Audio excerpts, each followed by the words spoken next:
अभी अभी स्टूडेंट्स हमने परचेज बुक बनाई और अब आप परचेज बुक के बाद आप समझ गए कि सेल्स बुक भी ऐसे ही बनती है। तो आपकी बुक्स में सेल्स बुक बनी हुई है, इलस्ट्रेशन थर्ड, आप वो करिए कीजिएगा, ठीक है। इसके बाद आप सेल्स बुक के बाद अगर कॉलमर सेल्स बुक आपको करनी हो सेल्स टैक्स वाली, तो आप इलस्ट्रेशन नंबर 5 कर सकते हैं, जो बिल्कुल वैसे ही थे जैसे परचेज बुक में हमने सेल्स टैक्स के साथ किया था।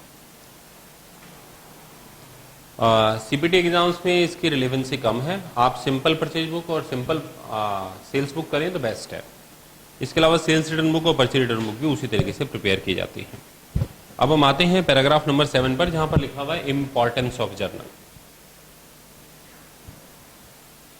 ठीक है। तो इंपॉर्टेंस ऑफ जर्नल में जो सबसे पहले है कि उसमें ये बताया हुआ है कि टाइप ऑफ जर्नल एंट्रीज के बारे में बताया हुआ है आप लोगों को। टाइप ऑफ जर्नल एंट्रीज, और उसमें सबसे पहले टाइप ऑफ जर्नल एंट्री है ओपनिंग जर्नल एंट्रीज। तो स्टूडेंट्स ओपनिंग जर्नल एंट्रीज के बारे में आप पहले से जानते हैं कि ओपनिंग जर्नल एंट्री क्या होती है। याद कीजिए आप, ओपनिंग जर्नल एंट्री में क्या होता है कि जो लास्ट में हमने क्लोज करे थे अकाउंट्स उनको हम ओपन करते हैं। जरा देखिए नेचर ऑफ अकाउंट्स कितने होते हैं। एक होता है पर्सनल, एक होता है रियल और एक होता है नॉमिनल। स्टूडेंट्स अब ये बताइए नॉमिनल तो कहां चला जाता है, ट्रेडिंग में और पीएनएल में जाके क्लोज हो जाता है ना। लेकिन ये जो पर्सनल और रियल हैं ये दोनों कहां जाते हैं, ये कैरी फॉरवर्ड होते हैं नेक्स्ट ईयर। तो इसलिए स्टूडेंट जब ओपनिंग एंट्री आएगी तो जो पिछले साल के पर्सनल अकाउंट थे और जो पिछले साल के रियल अकाउंट थे हम उनको ओपन करते हैं। तो वो या तो क्या हो सकती हैं, या तो वो एसेट्स हो सकती हैं, या वो कैपिटल हो सकती हैं, या वो लायबिलिटी हो सकती है। तो तीन ही आइटम हो सकते हैं। तो हम तीनों को ओपन कैसे करते हैं ये देखिए। जैसे एसेट्स है मान लीजिए लास्ट ईयर का, तो कैश अकाउंट डेबिट। मान लीजिए डेटर्स है तो डेटर्स अकाउंट डेबिट। मान लीजिए फर्नीचर है तो फर्नीचर अकाउंट डेबिट। मान लीजिए पिछले साल का क्लोजिंग स्टॉक है तो वो इस साल का ओपनिंग हो जाएगा ना, तो stock account debit. Machinery account debit, समझ में आ गया होगा अब आप लोगों को। और टू लायबिलिटीज, लायबिलिटी में जैसे मान लीजिए क्रेडिटर्स, टू क्रेडिटर्स अकाउंट। मान लीजिए कोई बैंक लोन है, टू बैंक लोन अकाउंट। मान लीजिए provision for doubtful debts account.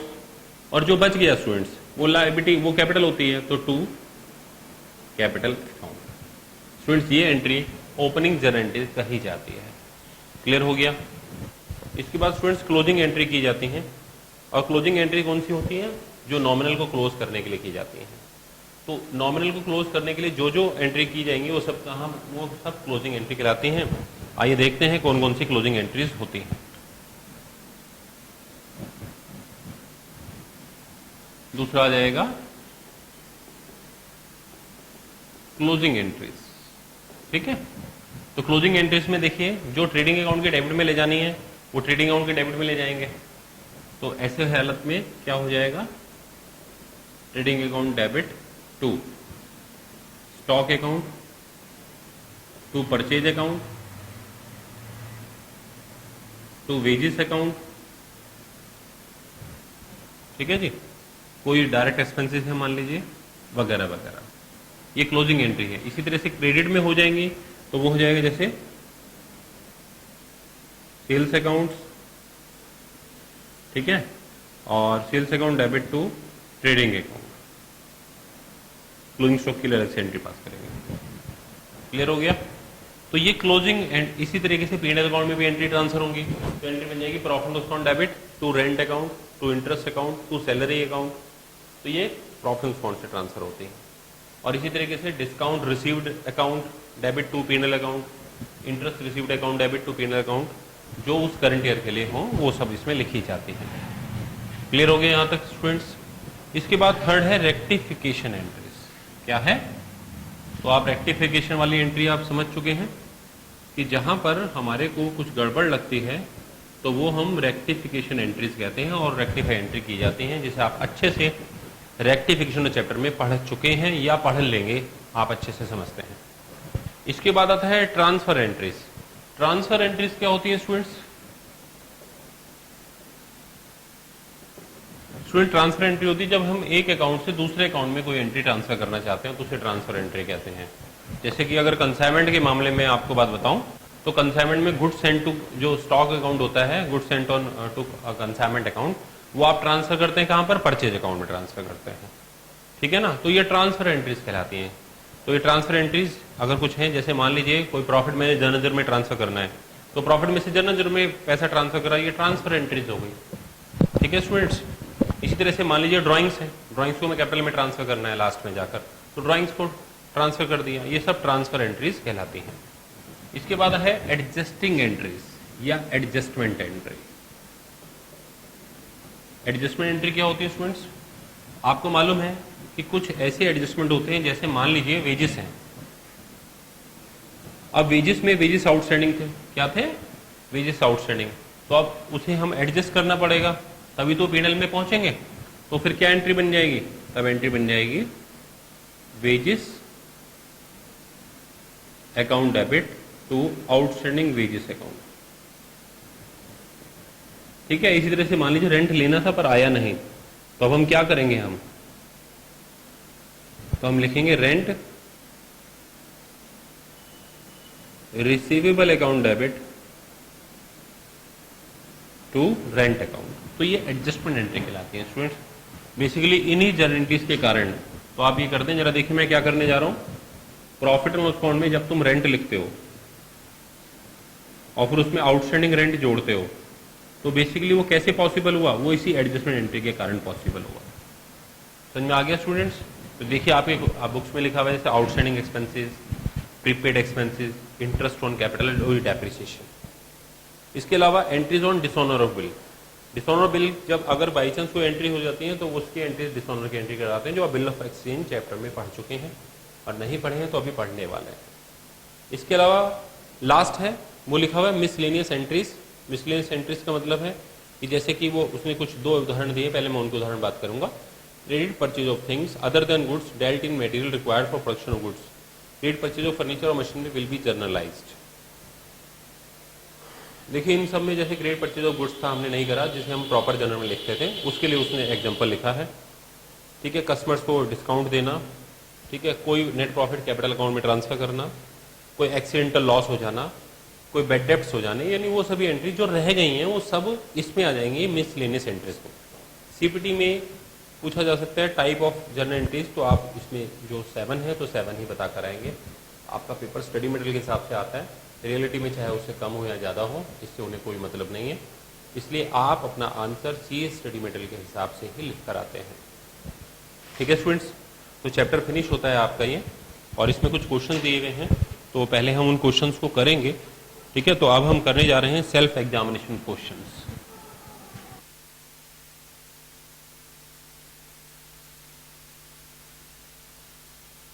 Examination questions from subsidiary books chapter से। तो स्टूडेंट्स सबसे पहला क्वेश्चन है, in which books of original entry will you record the following transactions. वो कहता है कि ओरिजिनल एंट्री को कौन सी बुक्स में आप लिखोगे।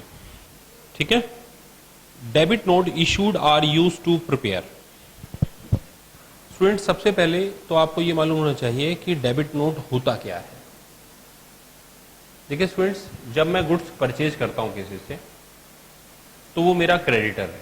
वो मेरा कौन है? क्रेडिटर। और जब मैं उसे माल वापस लौटाऊंगा तो मैं एक स्लिप काटूंगा। तो सबसे पहली बात बताओ कि जिससे मैंने गुड्स खरीदा उसे हम क्या कहते हैं? क्रेडिटर्स। और क्रेडिटर क्या किए जाते हैं? क्रेडिट। क्रेडिट करने से उनका बैलेंस क्या होता है? बढ़ जाता है। अगर मैं उन्हें गुड्स वापस लौटाऊं, यानी मैं परचेज रिटर्न कर दूंगा, तो मैं उन्हें माइनस करना चाहिए, तो मुझे क्या करना चाहिए? उन्हें डेबिट। तो स्टूडेंट्स डेबिट के लिए मैं बनाऊंगा डेबिट नोट। क्या बनाऊंगा? Debit note. समझ में आ गया? तो debit note issued are use to prepare purchase return book. ठीक है स्टूडेंट्स, सेल्स रिटर्न बुक के लिए नहीं बनता डेबिट नोट। ठीक है, सेल्स बुक के लिए नहीं बनता, तो परचेज रिटर्न बुक के लिए बनेगा। क्लियर हो गया स्टूडेंट्स? इसके बाद डेबिट नोट के लिए सेल्स बुक, अगर आप कहें कि सर सेल्स वाली एंट्री करेंगे, नहीं, क्योंकि सेल्स बुक की एंट्री अगर स्टूडेंट्स कैश सेल्स की है तो वो कैश बुक में जाएगी, और अगर वो क्रेडिट सेल्स की है तो वो क्रेडिट सेल्स में जाती है। पॉइंट नंबर सेकंड है, सेकंड क्या कहता है, an allowance of 50 was offered for an early payment of cash. तो क्या हुआ कि मुझे किसी से पेमेंट लेनी थी, मैंने उससे कहा कि अगर आप मुझे जल्दी पेमेंट कर देंगे तो मैं आपको अलाउंस दूंगा। तो कहता है ये अलाउंस कहाँ लिखा जाता है, तो स्टूडेंट्स ये कैश बुक में लिखा जाता है, जो आपके 4 आंसर है। क्यों कैश बुक में क्यों लिखा हुआ है, कैश बुक में इसलिए लिखा हुआ होता है क्योंकि ये कैश बुक में ही डिस्काउंट के कॉलम होते हैं, उसके अंदर लिखा जाता है। किसमें लिखा जाता है, डिस्काउंट कॉलम में। ठीक है, क्लियर हो गया। इसके बाद थर्ड, इस second hand motor car was purchase on credit from B brothers for ₹10,000। Second hand motor car खरीदी गई है, उधार में खरीदी गई है और बी ब्रदर्स से। तो सबसे पहली बात, मेरी मोटर कार गुड्स नहीं होती, तो इसलिए परचेज बुक में आएगी नहीं। तो जब परचेज बुक में नहीं आएगी तो कहाँ आएगी, अगर मैं कैश में परचेज कर रहा हूं तो कैश बुक में आएगी, और अगर कैश में नहीं खरीद रहा हूं तो कहाँ आएगी, तो आएगी जर्नल प्रॉपर में। तो इसलिए वो पॉइंट नंबर ए आंसर है। क्लियर हो गया स्टूडेंट्स। ठीक है, अभी हम आते हैं फोर्थ पॉइंट पर आते हैं, 1 मिनट का ब्रेक चाहिए मुझे। क्वेश्चन नंबर है fourth, goods were sold on credit basis to A brothers. Definitely goods बेचा है, क्रेडिट पर बेचा है, कहाँ आएगा, परचेज बुक में या सेल्स बुक में। सेल्स है तो सेल्स बुक में आएगा, परचेज होती तो परचेज बुक में। ठीक है students. Accounting for partial recovery of mister C of an amount ₹2,000 earlier return off as bad debts. तो स्टूडेंट जो पैसा डूब जाता है और डूबने के बाद हमारे पास आए तो क्या एंट्री होगी, गारंटी होगी cash account debit to bad डेब्ट रिकवर्ड अकाउंट। तो कहाँ है, कैश बुक में जा रही है तो कैश बुक में आएगा, करेक्ट आंसर है। स्टूडेंट्स मैं आपको एक बात बताना चाहता हूँ कि सीए सीपीटी में कौन से स्टूडेंट्स पास होते हैं। सीए सीपीटी में वो स्टूडेंट्स पास होते हैं जिनको क्वेश्चन पढ़ने के बाद आंसर्स के ऑप्शन अपने आप पता लग जाते हैं, और फिर माइंड में आने के बाद फिर वो आंसर में देखते हैं और उनका आंसर है या नहीं है वो ये चेक करते हैं। ठीक है, तो आपको क्वेश्चन पढ़ने के बाद आंसर्स के बारे में सोचना चाहिए और फिर बाद में आंसर को देखना चाहिए। Trade purchase of stationery worth ₹5,000 by a stationery dealer. तो अगर स्टेशनरी डीलर है, स्टेशनरी खरीद रहा है, क्रेडिट खरीद रहा है, तो कहाँ लिखेगा, पहले ये सोच लिया कहाँ लिखा है। अब आपका मन कहता है कि खरीदने की एंट्री तो परचेज बुक में आनी चाहिए क्योंकि क्रेडिट है, तो इसलिए करेक्ट है। अब आंसर पर आइए, देखिए वहाँ कहीं है परचेज बुक। अगर वहाँ कहीं परचेज बुक है तो ठीक है, आप कॉन्फिडेंट हो गए, 100% लॉक हो गए, आपके चेहरे पर मुस्कान आ जाएगी। पर अगर वहाँ परचेज बुक नहीं है तो फिर आप दिए हुए आंसर्स के हिसाब से सोचेंगे। ठीक है, तो इसी तरीके से B R of 1,000 which were received from a debtor in full settlement for a claim of 1100 is dishonoured. तो स्टूडेंट्स बी आर अगर मिलते हैं तो बी आर बुक में आते हैं, और अगर बी आर डिसऑनर हो जाए तो कहाँ आएंगे, तब आएंगे जर्नल प्रॉपर। ठीक है स्टूडेंट्स। इसके बाद purchase goods from E worth 5,000 on credit purchase. तो अब देखिए गुड्स खरीदा है, उधार में खरीदा है, किससे आएगा, तो आप समझदार हैं।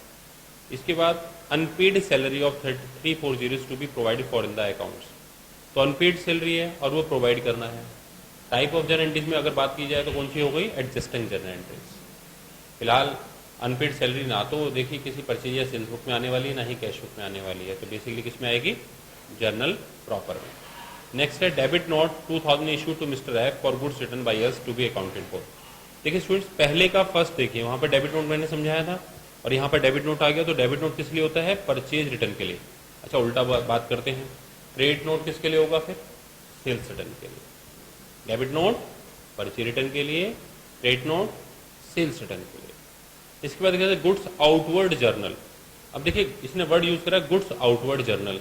जर्नल से आप समझ गए कि ये बुक्स है, और आउटवर्ड मतलब जो बाहर जाता है, बाहर कौन सा जाता है, परचेज रिटर्न। तो परचेज रिटर्न जर्नल बोल रही है, तो उसमें हम क्या लिखेंगे, for recording all return of goods. तो उसमें हम वो सारे गुड्स लिखते हैं, कौन से वाले, जो हमने खरीदे थे या बेचे थे। तो आपको समझ में आ गया खरीदे थे, क्योंकि आउटवर्ड है। तो आउटवर्ड परचेज ऑन कैश या ऑन क्रेडिट, तो ऑन क्रेडिट। कौन से आ जाएंगे, ऑन क्रेडिट। अगर ऑन कैश होते तो क्या लिखते, फिर डेबिट नोट लिख देते। क्या लिख देते, डेबिट नोट। क्लियर हो गया, कॉन्सेप्ट क्लियर हो गया, ठीक। तो अब इसके बाद कहता है total of purchase book posted periodically to the debit of. तो अभी आपको बताया था परचेज बुक बनाई थी, उसका टोटल कहाँ गया था, एक तो पार्टीज अकाउंट में गया था, एक परचेज अकाउंट में गया था। तो यानी परचेज बुक का जो टोटल है वो एक पीरियड के बाद परचेज अकाउंट में ट्रांसफर हो जाता है। सेल्स बुक का टोटल एक पीरियड के बाद सेल्स अकाउंट में ट्रांसफर हो जाता है। क्लियर हो गया? तो सबका टोटल कहाँ जाएगा अब आपको समझ में आ गया। पर आज की क्लास हम यहाँ पर समाप्त करते हैं स्टूडेंट्स। आज का टॉपिक था सब्सिडरी बुक्स, और सब्सिडरी बुक्स में से क्वेश्चन पेपर में क्या आते हैं, लगभग 1-2 क्वेश्चन आपको मिल जाएंगे। सेकंड क्वेश्चन है, और अगर इसमें कोई दिक्कत हो तो आप मेरे से कांटेक्ट कीजिएगा, मुझे ईमेल कीजिएगा। मैं हर क्लास के लास्ट में ये ईमेल वाला ऑप्शन जरूर बोलता हूँ, और आप यकीन मानिए कि स्टूडेंट्स मुझे ईमेल करते हैं। अगर आपको भी लगता है कि आपको भी करना चाहिए तो आप भी ज़रूर करें, आपको निराशा कभी नहीं मिलेगी, मैं ज़रूर उस बात का आंसर आपको ज़रूर दूंगा। ठीक है, मैं प्रशांत भारद्वाज आज इस क्लास के बाद आपसे अलविदा कहता हूँ, और हम नेक्स्ट क्लास में मिलेंगे कैश बुक वाले चैप्टर में। तो all the best, good bye.